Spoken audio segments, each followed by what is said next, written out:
இன்னைக்கு நம்ம பார்க்க போற செலிபிரிட்டி சன் டிவில ரொம்ப ஃபேமஸா டெலிகாஸ்ட் ஆயிட்டு இருக்க சிங்கப்பெண்ணே சீரியலோட ஹீரோவான மகேஷை பத்தி தான். இவரை பத்தின ஃபுல் டீடைல்ஸ் தெரிஞ்சுக்கிறதுக்கு முன்னாடி சேனலை சப்ஸ்கிரைப் பண்ணாதவங்க மறக்காம சப்ஸ்கிரைப் பண்ணிக்கோங்க. அப்பதான் நாங்க போடுற வீடியோஸ் உங்களுக்கு நோட்டிபிகேஷனா வரும். வாங்க வீடியோக்குள்ள போகலாம். மகேஷ் இவரை தான் ஃபர்ஸ்ட் எல்லாருமே சிங்கப்பெண்ணே சீரியலோட ஹீரோ அப்படிங்கிற மாதிரி நிறைய எதிர்பார்த்தாங்க. கடைசியில இவரை ஒன் ஆஃப் த ஹீரோவா மாத்திட்டாங்க. ஏன்னா அன்பு ஆனந்தி பேர் தான் இப்போ ரெண்டு பேரும் கல்யாணம் பண்ணிக்கிட்டாங்க. ஆனா ஆனந்தி விரும்பினது அப்படின்னு பார்த்தா நம்ம மகேஷ தான். ஒரு சில காரணங்கள்னால ஒரு டிராமாவா ஒரு கல்யாணம் ஏற்பாடு பண்ணுவாங்க. ஆனா அன்பு அத ரியலா அவர் அந்த கல்யாணத்தை பண்ணிக்கிருவாரு. இது ஆனந்திக்கு ஷாக் தான். இருந்தாலும் அந்த கதைக்களத்தை ஒரு டிஃப்ரெண்டான கதைக்களமா கொண்டு போயிட்டு இருக்காங்க. மகேஷோட உண்மையான பெயர் தர்ஷக் கவுடா. இவரு பெங்களூர்ல உள்ள போமன்ஹாலி அப்படிங்கிற இடத்துல தேவரட்சிகன் ஹள்ளி அப்படிங்கிற ஒரு சின்ன இதுலதான் கிராமத்துலதான் பிறக்கிறாரு. பிப்ரவரி 17, 1991 அன்னைக்கு பிறந்து அங்கேயே பள்ளி கூட படிப்பு எல்லாமே அங்கேயே படிச்சு முடிக்கிறாரு. அதுக்கப்புறம் கல்லூரி படிப்பு எதை தேர்ந்தெடுக்கலாம் அப்படின்னு யோசிக்கும் போது நம்ம இன்ஜினியரிங் எடுத்து படிக்கலாம் அப்படின்னு சொல்லிட்டு கிராமத்துல இருந்து கொஞ்சம் இங்க அவரு பொம்மனஹாலி அப்படிங்கிற ஏரியால இன்ஜினியரிங் முடிக்கிறாரு. இன்ஜினியரிங் முடிச்சுட்டு ஐடி எம்என்சி கம்பெனில ஒர்க் பண்றாரு. ஒரு 1 year கிட்ட ஒர்க் பண்ணிட்டு நெக்ஸ்ட் நம்ம என்ன பண்ணலாம், ஒரு கொஞ்சம் நம்மளோட சேலரி பத்தல, கொஞ்சம் இன்னும் நம்ம படிச்சோம்னா இன்னும் சேலரி அதிகமான கம்பெனிக்கு போகலாம் அப்படிங்கிறதுக்காக தான் எம்டெக் படிக்கிறாரு. ஜெர்மனில அது படிக்கிறதுக்கான வாய்ப்பு கிடைக்குது. அதையும் படிச்சு முடிக்கிறாரு. ஏற்கனவே இன்ஜினியரிங் நல்ல கிரேடோட முடிச்சதுனால தான் இவருக்கு அந்த வாய்ப்பும் கிடைக்குது. அதை நல்லபடியா படிச்சு முடிச்சுட்டு திரும்ப அந்த எம்என்சி கம்பெனிலேயே கண்டினியூ பண்றாரு. அப்படி கண்டினியூ பண்ணும்போது இவருக்கு சினிமால வாய்ப்பு கிடைக்குது. இவருக்கு பெருசா அந்த இன்ட்ரெஸ்ட் இல்லை அப்படின்னாலுமே அதுல ட்ரை பண்ணுவோம், நம்மளுக்கு முடிஞ்சா பண்ணுவோம், இல்லைன்னா இதே கண்டினியூ பண்ணிடுவோம் அப்படின்ற மாதிரிதான் இருக்காரு. ஆனா எம்என்சி கம்பெனில ரிசைன் பண்ணிட்டு தான் இந்த சினிமாவை ட்ரை பண்றாரு. அப்படி ட்ரை பண்ணும்போது 20 நாள் அந்த இதை எடுக்கிறாங்க. அதுக்கப்புறம் அப்படியே ஸ்டாப் ஆயிடுது. இவருக்கு அது என்னன்னே புரியல. 20 நாள் எடுத்தாங்க, அதுக்கப்புறம் கொஞ்ச நாள் ஸ்டாப் ஆயிடுது, திரும்ப கூப்பிட்டாங்க. கிட்டத்தட்ட 2 years கிட்ட அந்த ஒரு படத்தை கொஞ்சம் கொஞ்சமா விட்டு எடுக்கிறாங்க. எடுத்து முடிச்சிட்டு கடைசியில அந்த படம் பண்ணவே முடியாது அப்படிங்கிற மாதிரி ஸ்டாப் பண்ணிடுறாங்க. ப்ரொடியூசர் ஒரு சில காரணங்கள் சொல்லி படமே வேணாம் அப்படின்னு சொல்றாரு. அப்போ 2 years ரொம்ப டிப்ரெஷன்ல போயிட்டு அவர் எதுவுமே கான்சென்ட்ரேட் பண்ண முடியாம இருக்கிறாரு. ஐடி கம்பெனிக்கும் வேலைக்கு போக முடியல, சினிமா சைடும் இப்படி ஆயிடுச்சு அப்படின்னு ரொம்ப ஃபீல் பண்ணிட்டு அதுக்கப்புறம் சீரியல்ல ட்ரை பண்ணலாம் அப்படிங்கிற மாதிரி முடிவு எடுக்கிறாரு. ஃபர்ஸ்ட் சினிமா மட்டும்தான் நடிக்கணும் அப்படின்னு நினைச்சிட்டு இருந்தவர் சரி சீரியல்ல நடிக்கலாம் அப்படின்னு ஆடிஷன் போனா அங்கேயுமே உங்களுக்கு நடிக்கவே வரல அப்படிங்கிற மாதிரி சொல்லிடுறாங்க. அப்போ அவங்க ஃப்ரெண்டு தான் சொல்றாங்க, நீ ஒரு கூத்து பற்ற மாதிரி சேர்ந்து அதுல பிராக்டிஸ் எடுத்துக்கோ, எப்படிலாம் நடிக்கணுங்கிறத ஃபர்ஸ்ட் தெரிஞ்சுக்கோ அப்படிங்கிறாங்க.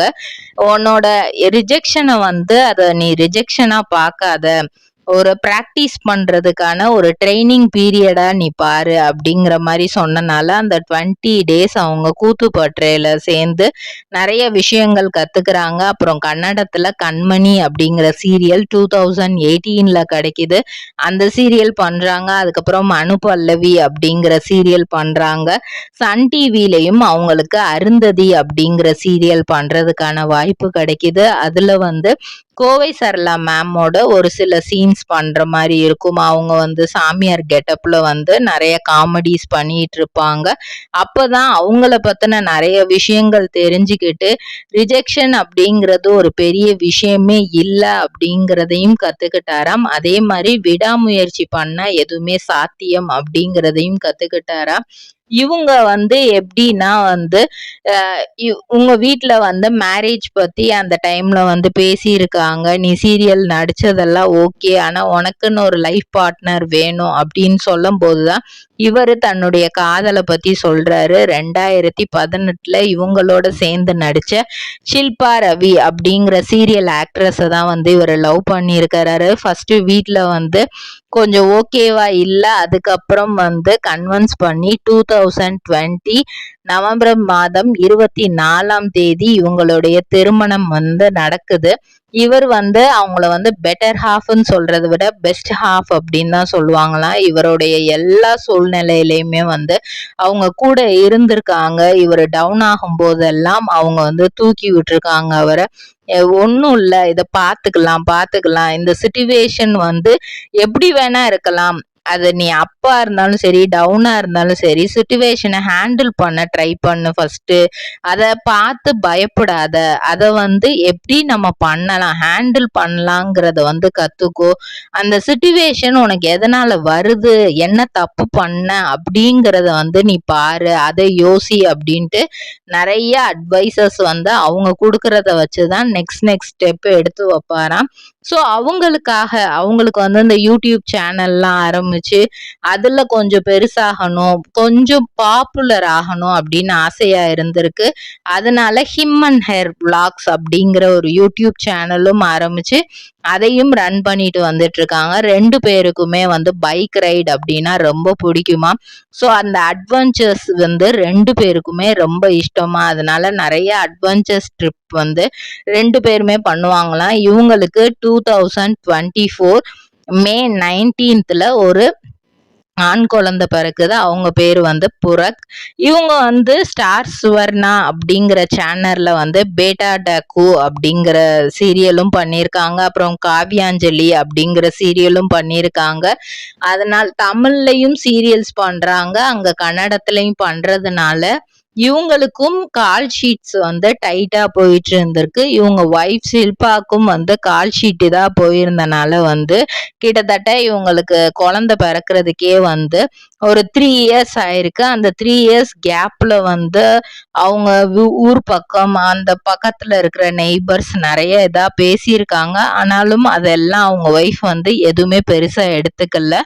எங்களுக்கான நேரம் வரும்போது எங்களுக்கு கண்டிப்பா குழந்தை கிடைக்கும் அப்படிங்கிற ஒரு பாயிண்ட மட்டும்தான் 2 பேருமே மைண்ட்ல வச்சிருக்காங்க. அதுக்கப்புறமும் பாய் பேபியோட வந்து நிறைய டைம் ஸ்பெண்ட் பண்ண முடியல அப்படின்ட்டு இவருக்கு ரொம்ப ஃபீலிங்கா இருக்குமா. இங்க கால் ஷீட் வந்து ரொம்ப டைட்டா சன் டிவில வந்ததுக்கு அப்புறம் கால் ஷீட் இன்னும் டைட் ஆனனால வந்து அவர்னால வந்து சென்னையில இருந்து பெங்களூருக்கு போறதுக்கே அப்படி ஷூட்டிங் இங்க இருந்தா அங்க ஷூட்டிங் கால் ஷீட் கொடுத்ததுக்கும் இங்கேக்கும் வந்து ரொம்ப டைட்டாவே இருக்கும். எப்போ வந்து ஃபேமிலியோட போவோம் அப்படிங்கிற மாதிரியான நிறைய ஸ்ட்ரெஸ், அந்த மாதிரி ஸ்ட்ரெஸ் எல்லாம் கூட வந்திருக்கு. ஒரு காலத்துல நடிக்கவே முடியல, அதுக்கான வாய்ப்பே கிடைக்கலன்ற ஸ்ட்ரெஸ் இருந்தது. இப்போ நடிக்க வாய்ப்பு இருக்கு, அதை வந்து கரெக்டா ப்ரொசீட் பண்ண முடியல அப்படிங்கிற ஒரு ஸ்ட்ரெஸ் இருக்கு. அப்படிங்கும் போதுமே அவங்க ஒய்ஃப் தான், நீ வந்து வீட்டுக்கு வரல அப்படிங்கிறதுனால நீ வீடியோ காலில் எங்களை பார்த்தாலே போதும், நாங்க வந்து எப்பவுமே உனக்கு சப்போர்ட்டிவா தான் இருப்போம், எங்களோட லவ் அண்ட் கேர் உன்னை நோக்கி எப்பவுமே இருக்கும் அப்படின்னு இப்பயும் அவங்க ஒய்ஃப் தான் சப்போர்ட்டிவா இருக்காங்க. அது மட்டும் இல்லாம அவங்க பேரண்ட்ஸும் அவங்களுக்கு ரொம்ப சப்போர்ட்டிவா இருக்காங்க. இன்னும் சன் டிவிலையும் சரி, விஜய் டிவி, இந்த மாதிரி நிறைய சீரியல்ஸ் அண்ட் அவர் ஆசைப்பட்ட மாதிரியான சினிமா சான்சஸும் அவருக்கு கிடைக்கணும்னு நம்மளோட பெஸ்ட் விஷஸை நம்ம தெரிவிச்சுக்கிறோம். இதே மாதிரி பல செலிபிரிட்டிஸோட பயோகிராஃபி தெரிஞ்சுக்கிற சேனலை மறக்காம சப்ஸ்கிரைப் பண்ணிக்கோங்க. சொந்தமா தொழில் தொடங்கணும்னு ஆசையா? ஆனா முதலீடு நினைச்சு கவலையா இருக்கா? கவலை விடுங்க. ஆர்ஆர்ஆர் ட்ரேடிங் கம்பெனி இப்போ உங்களை ஒரு வெற்றிகரமான பிஸ்னஸ் மேனாக மாற்ற ரெடியாக இருக்கும். முக்கிய அம்சங்கள் என்னென்னா, பாக்குமட்டை தட்டு தயாரிப்பு தொழில் ரொம்ப சிம்பிள், ஆனால் லாபம் அதிகம். நாங்களே லோனும் அரேஞ்ச் பண்ணி தரோம். இதில் ஸ்பெஷல் என்னென்னா 25லேருந்து 35% வரைக்கும் மானியமும் கிடைக்கும். உயர்தர மிஷின்ஸ் மற்றும் தரமான ரா மெட்டீரியல்ஸ் வருஷம் முழுக்க நாங்களே சப்ளை பண்ணிடுவோம். நீங்கள் தயாரிக்கிற தட்டுக்களை நாங்களே நேரடியாக வாங்கிக்கிறோம். வாழ்க்கையில் ஜெயிக்க இதுதான் சரியான நேரம். உடனே கால் பண்ணுங்க. தொடர்புக்கு 8015983336. RRR ட்ரேடிங் கம்பெனி, உங்கள் முன்னேற்றத்திற்கு எங்களது கரம்.